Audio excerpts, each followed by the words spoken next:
वो प्रिया नहीं थी। उसका चेहरा चुड़ैल जैसा विकृत था, आंखें अस्वाभाविक रूप से फैली हुई, आधी तिरछी, होठ खींचे हुए, दांत नुकीले, और सबसे भयानक उसके दोनों पैर उल्टे मुड़े हुए थे। अर्जुन के मुंह से चीख निकल गई।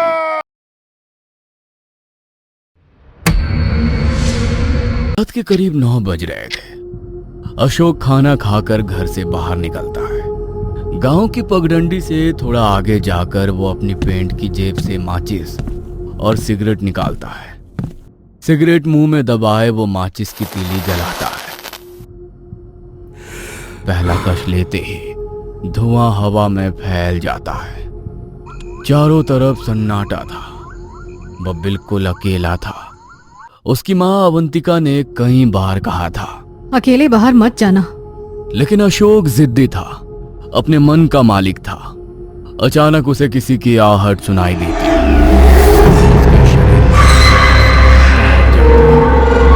वो इधर उधर देखता है। अबे कौन है बे? मुझे डराने की कोशिश मत कर। हिम्मत है तो सामने आ।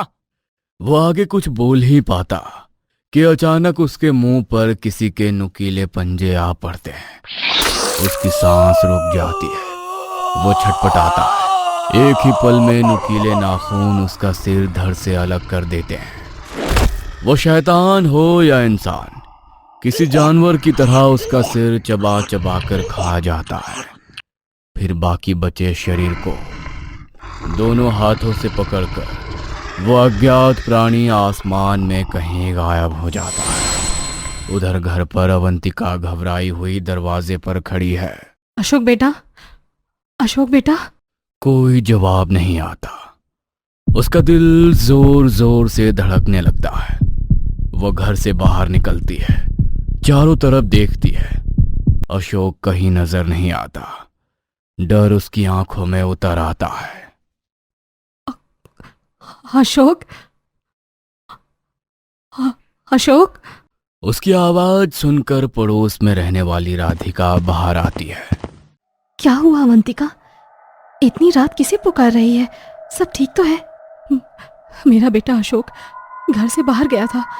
बहुत देर हो गई, अभी तक लौटा नहीं। मैंने कितनी बार मना किया था। अब देखो 10:30 बज गए और वो घर नहीं आया। राधिका उसके कंधे पर हाथ रखती है। तू बेकार घबरा रही है। किसी दोस्त के घर रुक गया होगा, सुबह आ जाएगा। राधिका की बात सुन अवंतिका कुछ नहीं कहती। धीमे कदमों से घर के अंदर चली जाती है। वो बिस्तर पर लेटती है, लेकिन नींद नहीं आती। उधर अवंतिका के घर के बाहर खड़ी राधिका भी अपने घर लौट जाती है। लेकिन उन दोनों को क्या मालूम था, अंधेरे में किसी अनजान जीव की भयानक लाल आंखें उनकी तरफ नजर गड़ाए देख रही थी। अंधेरे में उसका चेहरा साफ दिखाई नहीं देता, लेकिन उसके नुकीले दांत अंधकार में डरावनी चमक बिखेर रहे होते हैं। अगली सुबह गांव में हड़कंप मच जाता है। एक व्यक्ति दौड़ता हुआ अवंतिका के घर के बाहर पहुंचता है। चाची जी, चाची जी। अवंतिका जल्दी से बाहर निकलती है। उसकी सांसें तेज चल रही होती हैं। अरे क्या हुआ बिरजू? सुबह सुबह गला क्यों फाड़ रहा है? कुछ अनहोनी हो गई है क्या? ब्रिजेश की आवाज कांप रही होती है। उसके चेहरे पर डर साफ झलक रहा होता है। चाची जी, अनर्थ हो गया है। तालाब के पास एक लड़के की लाश मिली है। मुझे लगता है वो अशोक है, क्योंकि उसके हाथ में वही हार्ट वाला ब्रेसलेट था जो मैंने उसके जन्मदिन पर दिया था। अवंतिका की आंखों में गुस्सा और डर भर जाता है। ये तो क्या बकवास कर रहा है बिरजू? वो मेरा बेटा नहीं हो सकता, वो कोई और होगा, अशोक नहीं।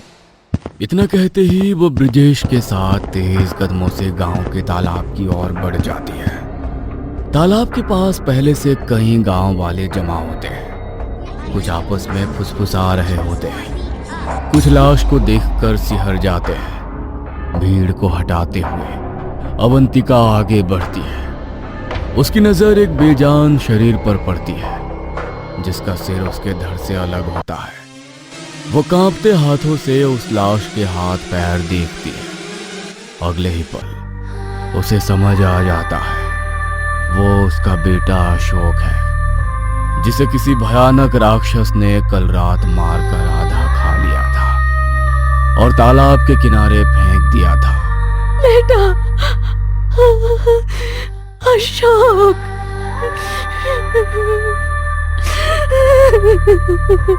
वो जमीन पर गिर पड़ती है, जोर जोर से रोने लगती है। उसी वक्त तालाब के रास्ते से एक तांत्रिक गुजर रहा होता है। वो लाश को देखकर ठिठक जाता है। बेटी, वहां से हट जा, तुम्हारे बेटे पे रक्षा की नजर पड़ चुकी है। उसी रक्षा ने उसे पकड़ा होगा, सिर अलग किया और आधी लाश खा गया। तांत्रिक की आंखें डरावनी सच्चाई देख चुकी होती है। मुझे आभास हो रहा है अब इस गांव में शायद ही कोई सुरक्षित बचे। इतने में तांत्रिक के पीछे से गांव का मुखिया अर्जुन आगे आता है। ए बाबा जी, ये आप क्या कह रहे हैं? रक्षा और हमारे गांव में? देखिए, इतने सालों में ऐसा कुछ नहीं हुआ था। अर्जुन भीड़ की ओर देखता है और आवाज ऊंची करता है। ये किसी जंगली जानवर का काम होगा। अशोक उसी की चपेट में आ गया। आप बेवजह गांव में रक्षा की बात मत फैलाइए, जाइए यहां से। तांत्रिक अर्जुन की बात सुनकर भारी आवाज में बोला, देखिए मुखिया जी, मेरी बात पर यकीन कीजिए, आपके गांव में रक्षा घुस चुका है। उसकी आंखों में डर साफ झलक रहा था, हाथ अनायास ही कांप रहे थे। अब वो किसी भी नौजवान लड़के और लड़कियों को जिंदा नहीं छोड़ेगा। मेरी बात मानिए, तुरंत गांव की सीमा को तंत्र क्रिया से बांध दीजिए, नहीं तो वो रक्षा किसी के भी घर में घुसकर मासूम बच्चों को मार देगा। तांत्रिक की चेतावनी हवा में गूंज रही थी, लेकिन डर से ज्यादा वहां विश्वास था। मुखिया अर्जुन गुस्सैल नजरों से तांत्रिक को देखता है। उसकी बातों को नजरअंदाज करते हुए अवंतिका की ओर मुड़कर कहता है, अवंतिका, अब रोने से कोई फायदा नहीं है। शाम होने वाली है, अपने बेटे का अंतिम संस्कार कर दो। ज्यादा देर तक लाश रखना अपशकुन माना जाता है। अवंतिका अपने आंसू पोंछती है और धीमे स्वर में कहती है, जी मुखिया जी। और इस तरह कुछ रिश्तेदारों की मदद से अशोक के शव का शमशान घाट में अंतिम संस्कार कर देती है। सूरज ढल चुका था, लेकिन अवंतिका के जीवन में अंधेरा अभी शुरू हुआ था। शाम को अवंतिका रोती बिलखती अपने घर में प्रवेश करती है और फिर जैसे ही वो किचन की ओर बढ़ती है, उसे वहां एक अजीब सा लड़का दिखाई देता है जो किसी चीज को नुकीले दांतों से चबा चबा कर खा रहा होता है। डरते हुए वो बोलती है, कौन है? और फिर जैसे ही वो किचन में कदम रखती है, देखती है कि अशोक का भूत फ्रिज से कच्चा चिकन निकालकर जानवरों की तरह चबा रहा है। अवंतिका चीख उठती है, अरे अशोक बेटा, तुम जिंदा हो? और ये तुम्हारा चेहरा, ये आंखें, ये दांत, और तुम कच्चा चिकन कैसे खा रहे हो? का भूत भयानक लाल आंखें, विकृत चेहरा लिए हुए धीरे धीरे उसकी ओर मुड़ता है, घूरता है और अचानक पागल कुत्ते की तरह झपट पड़ता है। वो उसे नोचता है, चबाता है, जैसे कोई ज़ोंबी हो। अवंतिका की चीखें अब इंसानी नहीं रही थी। बाहर अवंतिका की खौफनाक चीख पूरे गांव में गूंज जाती है। पड़ोसी दौड़ते हुए घर की ओर आते हैं, लेकिन बहुत देर हो चुकी होती है।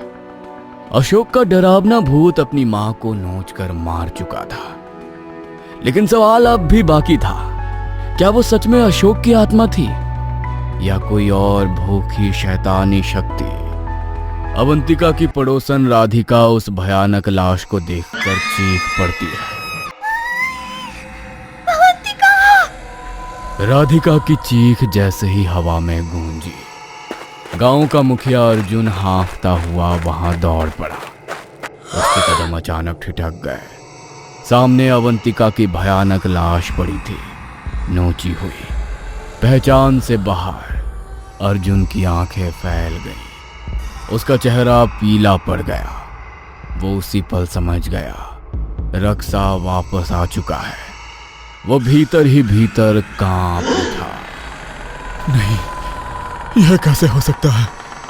उसे तो मैंने महीनों पहले मार दिया था।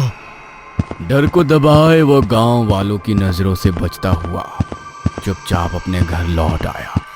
दरवाजा बंद किया, कुंडी चढ़ाई और सीधे अपने कमरे में आकर बिस्तर के किनारे बैठ गया। उसके हाथ कांप रहे थे। दिमाग में एक ही सवाल गूंज रहा था, क्या वही साला रक्षा बनकर मुझे मारने आया है? अभी वो इतना सोच ही रहा था कि अचानक लाइट गुल हो गई। पूरा कमरा घोप अंधेरे में डूब गया।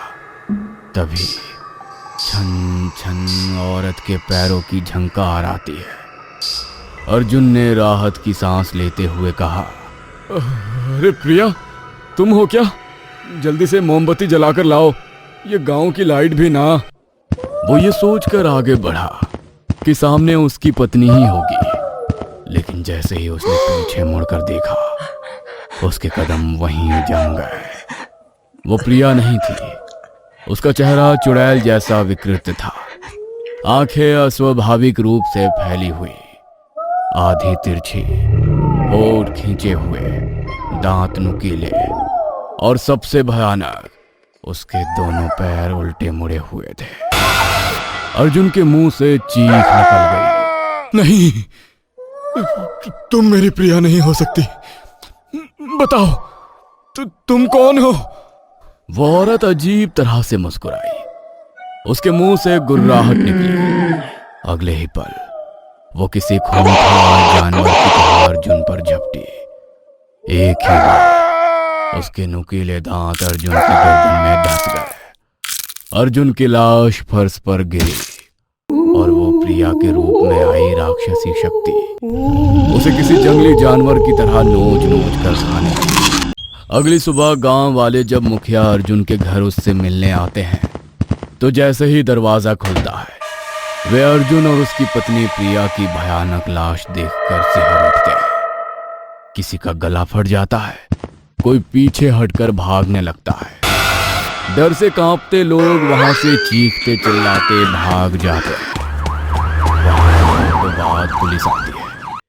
एक इंस्पेक्टर नाम विजय, कड़क वर्दी में, सख्त आंखों से चारों तरफ नजर डालता हुआ गांव वालों से पूछताछ करता है। उसे पता चलता है कि इससे पहले भी ऐसी 2 भयानक मौतें हो चुकी हैं। वो गुस्से से गांव वालों की ओर देखकर बोलता है, यह सब आप लोगों की लापरवाही का नतीजा है। अगर इससे पहले पुलिस को बताया होता तो अब तक कातिल पकड़ा जा चुका होता। अब साफ साफ बताइए, यहां हो क्या रहा है? आखिर कौन है जो इतनी बेरहमी से लोगों को मार रहा है? उसकी बात सुनकर गांव में सन्नाटा छा जाता है।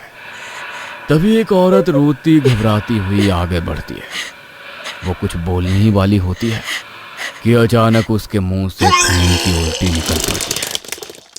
खून में कीड़े रेंगते दिखाई देते हैं।